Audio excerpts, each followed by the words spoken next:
Ouais, c'est vrai, on a appris le départ du coach Aliou Cissé quand on était en équipe nationale, à 3 4 jours de l'interview pour savoir qui venait en sélection. C'était un peu difficile parce que ça nous a pris un peu de cours. Mais voilà, il y a des décisions qui ont été prises plus haut. Il y a des choses qui sont plus haut que nous, donc on doit les accepter aujourd'hui. Mais je pense qu'il y a un état d'esprit aussi très, très positif parce qu'on sait qu'on a commencé un travail avec le coach Aliou Cissé. Il va falloir honorer ce travail sur le terrain et ça passe par une victoire contre le Malawi à la maison et aussi une victoire là-bas. On sait que ça va être difficile, mais voilà, on va tout mettre en œuvre pour gagner ces matchs. Il y a un staff qui a été mis en place. Je pense que le président m'avait contacté le jour où la décision avait été prise par l'État.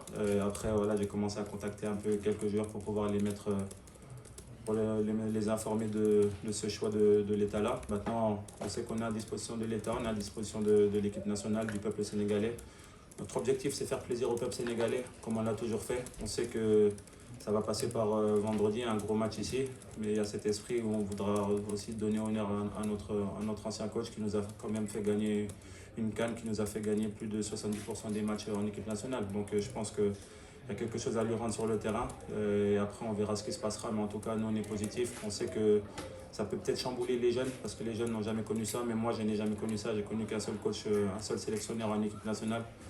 Mais voilà, ça fait partie du football, il faut accepter. Et aujourd'hui, on sait qu'on sera doublement motivé sur le terrain pour pouvoir faire plaisir au peuple sénégalais. On a envie de retrouver cet amour du peuple sénégalais, retrouver ces bonnes sensations. Et voilà, on va bien préparer les matchs pour être bien vendredi.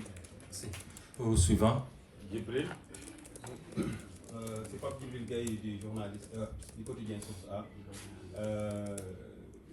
Comme vous l'avez brossé tout à l'heure, la question ça tourne autour d'Aliou Cissé. Son départ a surpris bon nombre d'observateurs, sachant que c'est lui-même qui a confectionné la liste pour ces joueurs qui vont prendre part à cette confrontation. Est-ce que, comme beaucoup le pensent, est-ce que vous pensez que c'était le timing pour se séparer de votre entraîneur? Je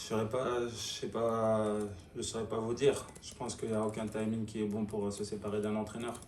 Après, je pense que ça a été vraiment court par rapport au fait on ralliait le Sénégal même pas 3 ou 4 jours après. Donc ça a été très très court. C'est difficile de se retourner sur quelque chose, surtout en étant footballeur, on a des équilibres, on a des choses qu'on a l'habitude. Et quand une news comme ça, une nouvelle comme ça arrive, c'est très difficile à gérer, mais on est des footballeurs professionnels, on va faire du mieux possible. On sait que voilà, il a commencé quelque chose. La chose positive, c'est que le staff intérimaire, c'est le staff qui était aussi avec le coach Aliou. Donc ils connaissent tous les joueurs, ils savent tous les joueurs qui étaient convoqués, ils étaient déjà au courant. Le planning a été fait aussi par eux, donc ça a facilité les choses. On a gagné beaucoup de temps par rapport à ça, donc ça c'est vraiment positif. Et voilà, après, moi ce que je peux dire, c'est qu'on peut que rendre hommage à Aliou Cissé, parce que tout ce qu'il a ramené aujourd'hui au Sénégal dans cette tanière, le groupe qu'il a formé, les trophées qu'il a ramenés, je pense qu'aujourd'hui on peut que le remercier de ce qu'il a fait. Voilà, c'est un bonhomme, c'est un monsieur, c'est quelqu'un qui nous a fait aimer notre pays aussi. Faut le dire, il a ramené plus de 100 joueurs en équipe nationale, dont des joueurs qui ont découvert le Sénégal, des joueurs qui ont redécouvert aussi le Sénégal. Donc ça, c'est quelque chose d'important. Tout ça, je pense qu'il y a beaucoup de joueurs qui peuvent le remercier aujourd'hui d'avoir fait partie de cette sélection. Vous savez, c'est un honneur de porter le maillot du Sénégal. Et aujourd'hui, il nous a donné cette occasion-là. Moi, il m'a fait capitaine, donc comme je l'ai mis sur mes réseaux sociaux, je peux que le remercier parce qu'il m'a quand même fait découvrir aussi le Sénégal. Il m'a fait découvrir des choses que je pense sans lui, je n'aurais pas découvert. Donc on peut que le remercier. Et en le remerciant, je pense que ça va passer par vendredi. Gagner ce match vendredi, gagner ce match mardi pour pouvoir nous qualifier. Et ensuite, on verra ce qui se passera. Mais on va être professionnel. On sait qu'on est à disposition de tous les Sénégalais. On est à disposition de l'État. Quand tu fais partie de l'équipe nationale, des choses comme ça peuvent arriver. Donc il faut être vraiment fort mentalement pour pouvoir aller de l'avant. Oui, Nafi Amar. J'ai une question. Parmi l'une des raisons évoquées par l'État, c'est un risque de désaffection entre l'équipe nationale et le public sénégalais. Est-ce que vous, en tant que joueur, vous l'avez senti sur le terrain? Et en tant que capitaine, quel message lancez-vous aux Sénégalais pour cette double rencontre contre la Malawi? Ouais, un des motifs était celui-là, mais moi je ne fais pas attention à ça. J'ai juste pris acte de la décision de l'État.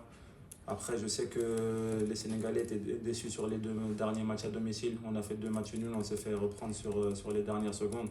C'était des erreurs de notre part sur le terrain. Et puis ne pas être, c'est pas le seul fautif. Nous sommes aussi fautifs sur le terrain de ces égalisations-là. Mais voilà, je pense qu'aujourd'hui, si les Sénégalais sont un peu énervés, c'est juste parce qu'ils demandent un peu plus de notre part. Et c'est normal, ils sont exigeants avec nous parce qu'on a tel un potentiel énorme dans ce groupe avec des jeunes qui ont un futur énorme, qui vont venir prendre la place des plus anciens.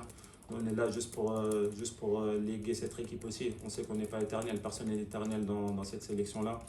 On sait que les jeunes sont en train de pousser, ils poussent très fort et ça me fait plaisir parce que j'ai envie que les jeunes nous poussent dans nos retranchements à nous pour pouvoir prendre nos places. C'est ce qu'on a fait nous quand on est arrivé en équipe nationale. On a poussé dans les retranchements certains anciens et jusqu'à aller prendre leur place. Et c'est ce qui va se passer aussi dans le futur dans cette sélection-là. Donc je pense que pour moi, le message que je peux donner aux Sénégalais, c'est d'être toujours derrière nous, comme ça a toujours été le cas. Moi, je suis très positif, je suis quelqu'un qui sait que ça passe par la positivité, par le travail, et c'est comme ça qu'on va gagner des titres, mais surtout l'union sacrée qui va nous permettre de gagner. Je sais que les Sénégalais sont exigeants avec nous, mais ça veut dire qu'ils se sont amoureux de cette équipe nationale.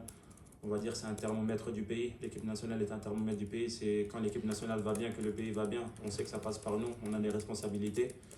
On va prendre ses responsabilités sur le terrain parce qu'on est des grands joueurs, on a une grande équipe et ça va passer par une victoire vendredi. On sait qu'on n'a pas le droit à l'erreur. On va faire plaisir à tous ces Sénégalais et j'espère qu'ils viendront très nombreux au stade parce qu'on a besoin d'eux.